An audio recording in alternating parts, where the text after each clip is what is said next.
नमस्कार दोस्तों, हमारे चैनल में आपका बहुत बहुत स्वागत एवं अभिनंदन है।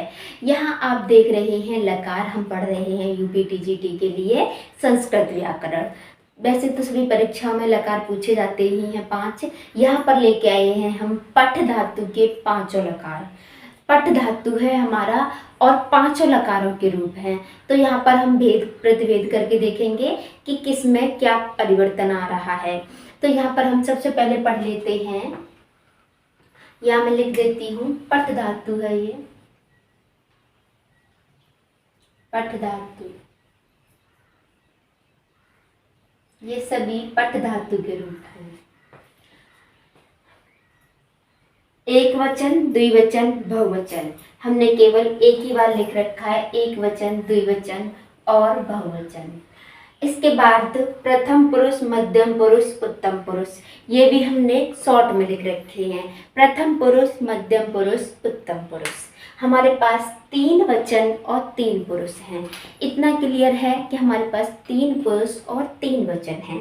अब 3 पुरुष 3 वचन हमारा क्या काम करते हैं, किस काम में आते हैं, क्यों हमें इन्हें पढ़ते हैं, ये हम जान लेते हैं। 3 वचन का मतलब है कि यदि कर्ता एक वचन का है तो हम क्रिया एक वचन की लगाएंगे। यदि वाक्य में कर्ता द्विवचन का है तो हम क्रिया भी द्विवचन की लगाएंगे। यदि कर्ता वाक्य में 2 से अधिक हैं, यदि 2 से अधिक हैं तो हम बहुवचन की क्रिया लगाएंगे। जैसे वह पढ़ता है, सह पठती, वह दोनों पढ़ते हैं, तौ पठता, वे सब पढ़ते हैं, ते पठन्ति। क्लियर हो गया। बालक पढ़ता है, बालकः पठति, 2 बालक पढ़ते हैं, बालकौ पठतः। 2 से अधिक यानी कि सभी बालक पढ़ते हैं तो बालकाः पठन्ति। ये प्रयोग होता है हमारा एक वचन, द्विवचन और बहुवचन का मतलब ये है कि वाक्य में जो करता है वह जितने वचन का होगा उतने वचन की क्रिया हम लगा देंगे। वचन हमारा यहाँ पर क्लियर हो गया। अब हमारे पास एक चीज बचती है, इसके बाद पुरुष। अब पुरुष का क्या करें हम ये देखते हैं कि अब हम पुरुष का क्या करें। 3 पुरुष होते हैं, प्रथम पुरुष, मध्यम पुरुष, उत्तम पुरुष। ये तो हमने सुन रखा है, हमारे कानों में आ रखी है इतनी ध्वनि कि 3 पुरुष होते हैं। लेकिन 3 पुरुषों का काम क्या है यहाँ पर वाक्य में? काम हमारा ये है कि हमारे पास, मैंने यहाँ शॉर्ट में लिख रखा है स्थान कम होने की वजह से, प्रथम पुरुष, मध्यम पुरुष, उत्तम पुरुष। काम हमारा ये है, सबसे पहले हम जान लेते हैं मध्यम पुरुष को, मध्यम यानी बीच वाले पुरुष को। इसका अपना काम ये है कि तुम दोनों, तुम सब। एक सर्वनाम है हमारा तुम। सर्वनाम एक ऐसा सर्वनाम जिसमें प्रयोग हम तुम का कर रहे हैं, वहाँ हम मध्यम पुरुष का प्रयोग करते हैं। यानी हम ये कह सकते हैं मध्यम पुरुष का प्रयोग हम तुम के साथ में करते हैं। तो तुम को हम बोलते हैं त्वम, संस्कृत में हम त्वम बोलते हैं। तो हमने बोला कि मध्यम पुरुष के साथ हम तुम का प्रयोग करते हैं, यानी कि एक सर्वनाम ऐसा है तुम जिसको हम मध्यम पुरुष में प्रयोग कर देते हैं। यानी मध्यम पुरुष केवल इतना रोल निभाता है कि तुम शब्द बोल दिया हमने तो मध्यम पुरुष का प्रयोग करेंगे। तुम पढ़ते हो, तुम दोनों पढ़ते हो, तुम सब पढ़ते हो। यहाँ पर यदि हमने ऐसे बोल दिया तो हमें क्या करना है, मध्यम पुरुष का प्रयोग करना है। बाकी हमारा मध्यम पुरुष का कोई रोल नहीं है, केवल एक रोल है। तुम शब्द हमने प्रयोग कर दिया तो हम मध्यम पुरुष का प्रयोग करेंगे। तुमको हम बोलते कैसे हैं, तुम पढ़ते हो, तुम पठसी, तुम दोनों पढ़ते हो। युवाम, 2 को बोलते हैं हम संस्कृत में युवाम, युवाम, युवाम पठतः, तुम सब पढ़ते हो। यूयम, यूयम पठत। इतना आप समझ गए।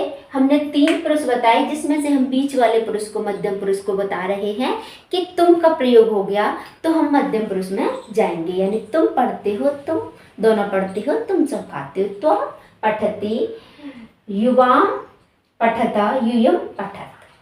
यदि हमने कहा तुम दोनों लिखते हो, तुम त्वम लिखसी, तुम दोनों लिखते, त्वम लिखत, तुम सब लिखते हो, यूयम लिखत। इस तरीके से हमने तुम का प्रयोग केवल केवल मध्यम पुरुष का काम हो गया। अब इसके बाद हम उत्तम पुरुष पढ़ते हैं।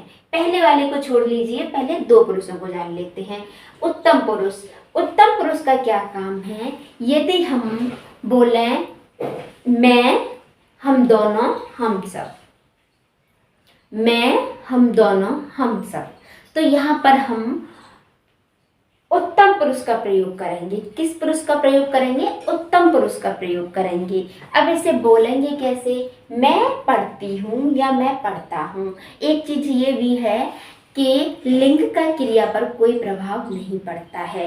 लड़का पढ़ रहा है या लड़की पढ़ रही है, क्रिया से इसका कोई मतलब नहीं है। क्रिया का लिंग पर कोई प्रभाव नहीं पड़ता, चाहे पुल्लिंग हो, स्त्रीलिंग हो व नपुंसकलिंग हो, क्रिया एक ही तरीके से रहती है, वो परिवर्तित नहीं होती है। होती है वहाँ पर प्रत्यय में होती है, लकार में नहीं होती है, प्रत्यय में हो जाती है।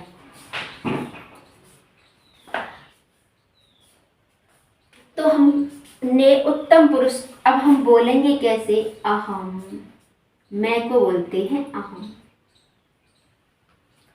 हम दोनों, आवाम, आवाम। हम सब, वयम। मैं पढ़ती हूँ वह मैं पढ़ता हूँ, अहम पठामी। हम दोनों पढ़ते हैं, आवाम पठावह, पठावह। हम सब पढ़ते हैं, वयम पठामह। दो चीज हो गई हमारी, मैं और तुम। तुम दोनों, तुम सब। त्वम, युवाम, यूयम। पठसी, पठत, पठत। हम दोनों, हम सब। अहम, आवाम, वयम। पठामी, पठाव, पठाम।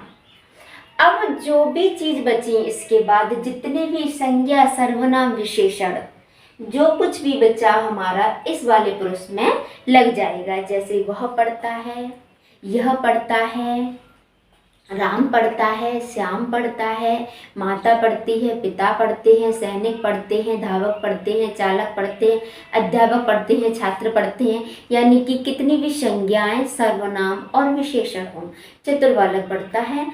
कितने भी सर्वनाम, संज्ञा और विशेषण हों, कहाँ पर आएंगे? इस वाले में प्रथम पुरुष में आएंगे। लेकिन दो सर्वनाम को छोड़कर तुम और मैं, दो सर्वनाम को छोड़कर तुम और मैं, इतना क्लियर हो गया कि हमारे वचन और पुरुष किस काम में आते हैं। हमने कहा कि राम पढ़ता है, रामः पठति। राम और श्याम पढ़ते हैं, रामश्च श्यामौ पठतः। सभी राम पढ़ते हैं, रामः पठन्ति। इस तरीके से एक के लिए एक वचन की क्रिया, दो के लिए द्विवचन की और बहुवचन के लिए, दो से अधिक के लिए हम बहुवचन की क्रिया का प्रयोग करते हैं।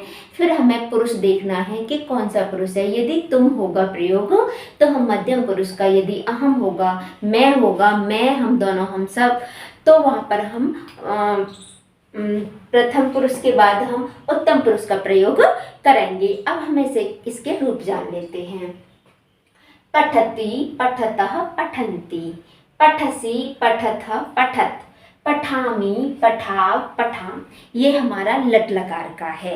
किसका है? लट लकार। लट लकार यानी कि वर्तमान काल। लट लकार किसे कहते हैं हम? वर्तमान काल। जैसे राम पढ़ता है, राम पढ़ता है, श्याम पढ़ता है, मैं पढ़ती हूँ, तुम पढ़ते हो। इसी समय वर्तमान काल का यदि काम हो रहा होगा तो हम लट लकार का प्रयोग करेंगे। पठति, पठतः, पठन्ति। पठसी, पठथ, पठत। पठामी, पठाव, पठाम। यहाँ पर हम एक चीज देख रहे होंगे, पठ में कुछ जुड़ा हुआ है। यहाँ पर पठ शब्द में ती जुड़ा हुआ है, यहाँ पठ में तह जुड़ा हुआ है, और यहाँ पठ में अंति जुड़ा हुआ है। यहाँ पर सी जुड़ा हुआ है, यहाँ पर था, और यहाँ भी हमारा था। यहाँ आम, यहाँ आव, यहाँ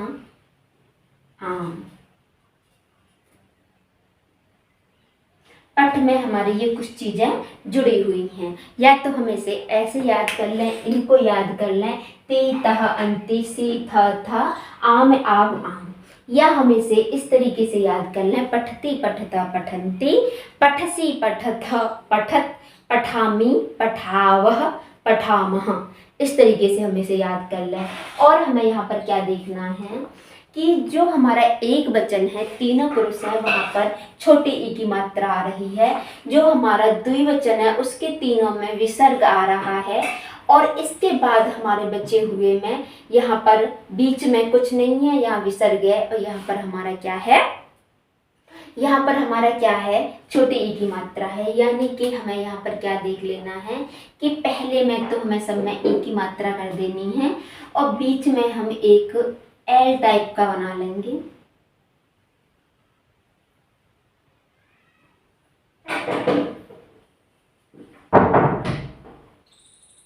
एल आपको दिखाई दे रही होगी। एल का मतलब यहाँ पर हमारा ये है कि इतने स्थान पर हमारा विसर्ग लगा हुआ है। इतने स्थान पर क्या लगा हुआ है, हमारा विसर्ग लगा हुआ है। इसके बाद हम दूसरा काल पढ़ते हैं, लृट लकार। लृट लकार को हम भविष्यत काल कहते हैं, यानी कि आने वाला समय। इसमें भी सेम तीन वचन और तीन पुरुष होते हैं, जिन पर हम चर्चा कर चुके हैं कि तीन पुरुषों का क्या काम है और तीन वचनों का क्या काम है। अब हमें क्या करना है, ये तो हमें याद कर लिया, पठती पठता पठन्ति, पठसी पठथ पठत, पठामी पठावह पठामह। इतना तो हमें पहले से ही हम पढ़ते हुए आ रहे हैं, इतना हम याद कर लेते हैं। अधिकतर हम सबको इतना याद है ही। इसके बाद हम लिट लकार में क्या करेंगे, इष्यति जोड़ देंगे। केवल इसी में क्या जोड़ देंगे, इष्य जोड़ देंगे इसी में। इष्यति इष्यतः इष्यन्ति, इष्यसि इष्यथः इष्यत, इष्यामि इष्यावह इष्यामः। इस तरीके से हम इसमें ये जोड़ देंगे। ये हमें याद है तो ये हमारा आसानी से बन जाएगा। पठती पठतः पठन्ति, पठसी पठथः पठथ, पठामि पठावह पठामः। इसी तरीके से पठिष्यति पठिष्यतः पठिष्यन्ति, पठिष्यसि पठिष्यथः पठिष्यत, पठिष्यामि पठिष्यावः पठिष्यामः। ये आपको जो पीछे विसर्ग दिखाई दे रहा है, इसे हमें छोटा हा समझ लेना चाहिए। इसका उच्चारण हमें हा की तरह करना है, पर बड़े हा की तरह नहीं, हा की तरह, यानी छोटा वाला हा। ये समझ लीजिए, हम इसे थोड़ा सा हा की तरह ध्वनि लाएंगे तो हमारा ये विसर्ग का उच्चारण हो जाता है। तो इतना हम पढ़ चुके हैं दो लकारों को। इसके बाद हम अब यहाँ पढ़ेंगे लंग लकार। लंग लकार यानी कि भूतकाल, यानी कि बीता हुआ काल। इसका प्रयोग हम बता ही चुके हैं। सह पठिष्यति, वह पढ़ेगा, वह दोनों पढ़ेंगे। तौ पठिष्यतः, वह सब पढ़ेंगे। ते पठिष्यन्ति, तुम पढ़ोगे। भविष्यत काल, त्वं पठिष्यसि, तुम दोनों पढ़ोगे। यह हम पहले ही बता चुके हैं। युवाम पठिष्यतः, तुम सब पढ़ोगे। यूयम पठिष्यत, मैं पढ़ूंगी। अहम पठिष्यामि, हम दोनों पढ़ेंगे। आवाम पठिष्यावः, हम सब पढ़ेंगे। वयम पठिष्यामः। इस तरीके से इसका प्रयोग हम कर लेंगे। यानी कि हमने काल को पढ़ लिया तो हम संस्कृत को थोड़ा बोलना, लिखना और वाक्य बनाना सीख गए। ये मान लीजिए कि हमने यदि इसको पढ़ लिया तो हम आधे संस्कृत सीख गए, ये मान लीजिए आप। इसके बाद हमारा लंग लकार। लंग लकार यानी कि भूतकाल, बीता हुआ समय। बीता हुआ समय दिखाने के लिए हमें लंग लकार के धातु का प्रयोग करना होता है। इसमें हमें हर जगह आ दिखाई दे रहा होगा। आ देख के हमें ये भी समझ जाना चाहिए कि ये लंग लकार के रूप हैं। अब ये है कैसे, थोड़ा यहाँ देख लेंगे। अपठत, अपठताम, अपठन, अपठ, अपठतम, अपठत, अपठम, अपठाव, अपठाम। अब हम इसे कैसे याद रखेंगे, ये आपको दिखाई दे रहा होगा। प्रथम पुरुष एक वचन, मध्यम पुरुष बहुवचन, दोनों में रूप एक जैसा है, केवल हलंत का फर्क है। इसमें हलंत है और इसमें हलंत नहीं है। इसके बाद आपको उत्तम पुरुष का एक वचन और उत्तम पुरुष का बहुवचन दिखाई दे रहा होगा। यहाँ पर हलंत है और यहाँ पर हलंत नहीं है, यानी कि 4 तो हमारे खत्म हो गए। अब आपको ये दिखाई दे रहा होगा सेम कंडीशन है, केवल यहाँ ता पर डंडा है, यहाँ ता पर डंडा नहीं है। ये भी खत्म हो गया हमारा काम। बच्चे हमारे ये दो, तो यहाँ पर केवल हमें विसर्ग लगा देना है, आ जोड़ के। आ तो हर जगह है ही, यहाँ ना कर देना है, यानी यह विसर्ग और यह ना। यह भी हमारा काम खत्म हो गया। आ पठत, आ पठताम, आ पठन, आ पठ, आ पठत, आ पठत, आ पठम, आ पठाव, आ पठाम। इस तरीके से उसने पढ़ा, सह अपठत, उन दोनों ने पढ़ा, तौ अपठताम, उन सब ने पढ़ा, ते अपठन, तुमने पढ़ा, तुम अपठा, तुम दोनों ने पढ़ा, युवाम अपठतम, तुम सब ने पढ़ा, यूयम अपठत, मैंने पढ़ा, अहम अपठम, हम दोनों ने पढ़ा, आवाम अपठाव, हम सब ने पढ़ा, वयम अपठाम। ये इतना आपको दिखाई दे रहा होगा। अच्छा, इससे पहले भी हम इस रूप को देख चुके हैं, केवल यहाँ और उसमें क्या फर्क है, यहाँ पर विसर्ग नहीं है, वहाँ विसर्ग आ रहा था। यहाँ पर ये रहा हमारा, और ये आ तो आप मान ही लीजिए कि आ तो हमने लगाई दिया, यानी लंग लकार आते ही, भूतकाल आते ही हमने आ तो लगाई दिया। अब हमें क्या देखना है कि यहाँ पर और यहाँ पर सेम कंडीशन बन रही है, केवल यहाँ विसर्ग है और यहाँ विसर्ग नहीं है, इतना सा फर्क है। बाकी आपका ये और ये यहाँ पर आ गया, ये याद कर लिया तो इसे भी याद करने में कोई खास समस्या नहीं होनी चाहिए। इसके बाद हम आगे आते हैं लोट लकार पर। यहाँ हम एक साथ लकार लेके आए हैं। यदि आपने पहले कभी लकार नहीं पढ़े हैं तो आप एक साथ में यहाँ पढ़ भी सकते हैं, पर एक साथ में याद करने में थोड़ी समस्या भी हो सकती है और आसानी भी हो सकती है। तो एक बार मैं आपको पढ़ने के बाद बताऊंगी कि कहाँ आपका सिमिलर बैठता है, एक जैसा बैठता है। लोट लकार यानी कि आज्ञावाची, यानी कि हमने कहा कि किसी को हमने आज्ञा दी, कोई अपने आप काम न कर रहा हो, किसी के कहने पर काम कर रहा हो, तो हम उसे वहाँ पर लोट लकार में प्रयोग करते हैं। जैसे हमने कहा कि बालक इधर आओ, तुम उधर जाओ, तुम पुस्तक लेके आओ, तुम जल लेके आओ। हमने कहा, वह जल लाया वर्तमान काल में, वह जल लेके आएगा, वह जल लाया था, वह जल लाया। तीनों में अलग अलग फर्क हो गया। हमने कहा जल लेके आओ, तो यहाँ पर हमारा क्या हो जाएगा, लोट लकार हो जाएगा। सेम हमारा 3 पुरुष 3 वचन होते हैं प्रत्येक में, यहाँ हमें कोई समस्या नहीं है। अब ये इसके रूप देख लेते हैं। पठतु, पठताम, पठन्तु। यहाँ पर पठतु शब्द भी बन सकता है और पठतात शब्द भी बन सकता है, 2 रूप बनते हैं, इसे हमें देख लेना है। पठतु, पठताम, पठन्तु, पठ, पठतम, पठत, पठानी, पठाव, पठाम। अब आप एक चीज देख रहे होंगे कि ये हम पहले भी पढ़ते आए हैं, ये भी हम पहले पढ़ लिए हैं। केवल क्या फर्क है, एक फर्क है केवल आ का, इतना ही फर्क है केवल आ का। आ होगा तो लंग लकार भूतकाल, आ नहीं होगा तो लोट लकार, यानी कि 4 तो हम पहले ही पढ़ चुके हैं। ठीक है, ये भी पढ़ लिया है हमने, ये भी हम पढ़ चुके हैं, केवल आ लगा हुआ है वहाँ, यानी कि 1 2 3 4 5 हम पहले ही पढ़ चुके हैं। अब हमारे पास फिर बचा क्या, केवल 4 बचे। पठतु, पठन्तु। पठतु में केवल हमने ना और जोड़ दिया, यानी कि ता पे ना जोड़ दिया, बहुवचन हो गया।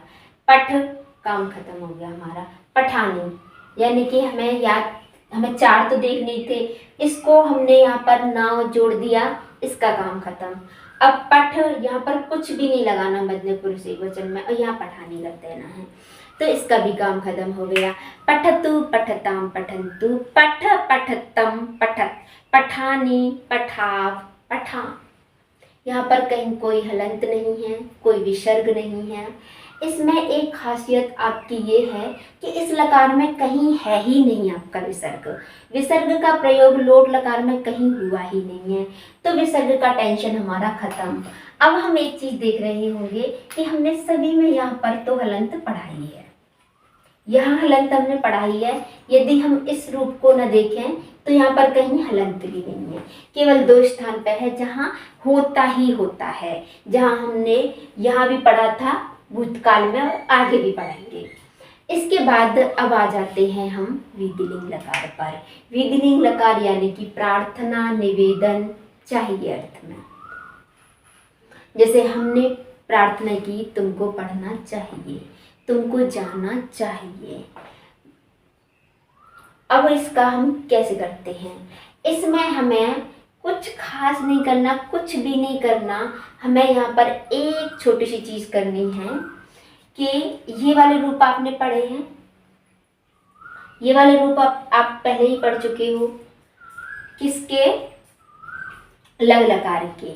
यहाँ पर आपको एक ही मात्रा जोड़ देनी है और यहाँ पर आ जोड़ देना है, लगभग एक जैसा ही है। अपठत पठे पठेत, यानी कि आ हटा दिया और ता पे एक ही मात्रा जोड़ दी। अपठताम, अपठेताम, ठीक है। अपठन यहाँ अलग है, केवल एक ये स्थान अलग है जो इससे मैच नहीं खाएगा। इसके बाद यहाँ पर हमने क्या कर दिया? आ जोड़ दिया, केवल काम खत्म। यहाँ पर भी सेम कंडीशन है, यहाँ भी सेम कंडीशन है। यहाँ पर आपकी केवल थोड़ा सा फर्क यहाँ मिलेगा और यहाँ पर भी फर्क है, यहाँ भी फर्क है। यानी कि 1 2 3 4 को हटा के बाकी सभी में बचे हुए में 5 सेम हमारा लंग लकार है, केवल वहां से आ हटा देना है और यहाँ पर टा पे मात्रा जोड़नी है। आप पठेत, आप पठेताम, आप पठेयु, ना है यहाँ, वहां पर पठेयु। पठे पठेतम पठेत, पठेयम पठेव पठेम, बहुत आसान है। पठेत पठेताम पठेयु, पठे पठेतम पठेत, पठेयम पठेव पठेम। तो एक बार हम इसे अच्छे से याद करने की कोशिश करेंगे, आराम से, बहुत आराम से। कुछ एक चीज तो हम यहाँ देख रहे होंगे, यहाँ पर, यहाँ और यहाँ आपको वा और माँ दिखाई दे ही रहा होगा। व माँ, व माँ, व माँ, व माँ, व माँ, ठीक है।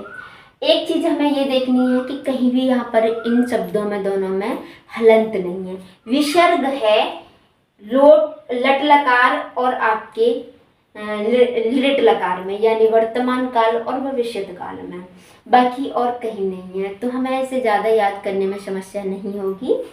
पठति पठता पठन्ति, पठति पठता पठन्ति, पठसि पठता पठत, पठामि पठावः पठामः। फिर से बोलेंगे हम। पठति पठता पठन्ति, पठसि पठतः पठत, पठामि पठावः पठामः, पठिष्यति पठिष्यतः पठिष्यन्ति, पठिष्यसि पठिष्यतः पठिष्यत्, पठिष्यामि पठिष्यावः पठिष्यामः। अपठत अपठताम अपठन, अपठ अपठतम अपठत, अपठम अपठाव अपठाम। इसके बाद पठतु पठताम पठन्तु, पठ पठतम पठत, पठानि पठाव पठाम, पठेत पठेताम पठेयु, पठे पठेतम पठेत, पठेयम पठेव पठे। इतना सा है केवल, ज़्यादा नहीं है। हम इसे बार बार यदि अभ्यास में लेंगे तो आ जाएगा। तो हमने यहाँ पर इतना सीखा। ये हमने पट के पढ़ लिए, तो गम के भी पढ़ लिए, गम के पढ़ लिए, जाने के, प्रच के पढ़ लिए, लिख के पढ़ लिए, पा के पढ़ लिए, चुर के पढ़ लिए, यानी पट के पढ़ लिए। तो हमने जो 6 धातु पढ़ी थी उनको छोड़ करके बाकी सभी के हमने पढ़ लिए, हम ये समझ सकते हैं। जिसमें क्या था, दा था आपका, श्रु था, भी थी, भ्रू था, दुह था और हन था। इस तरीके की कुछ 6 धातु थी हमारी। कुछ ही धातु ऐसी हैं जिनके रूप अलग चलते हैं, वरना सभी के एक जैसे चलते हैं। जिनके अलग हैं उनकी क्लास मैं लेके आ चुकी हूँ। यहाँ पर हम अब धातुओं को पूरा कर चुके हैं। अब हमारी एक क्लास रह गई है जिसमें हम पढ़ेंगे आत्मनेपदी धातु। तो अभी के लिए यहाँ पर बस इतना ही। नमस्कार। मैं एक बात और ये कहना चाहूँगी कि यदि आपको यहाँ पर कुछ भी समझ में नहीं आ रहा या कुछ परिवर्तन है करना है या कोई तरीका बदलना है तो कृपया आप हमें कमेंट करें।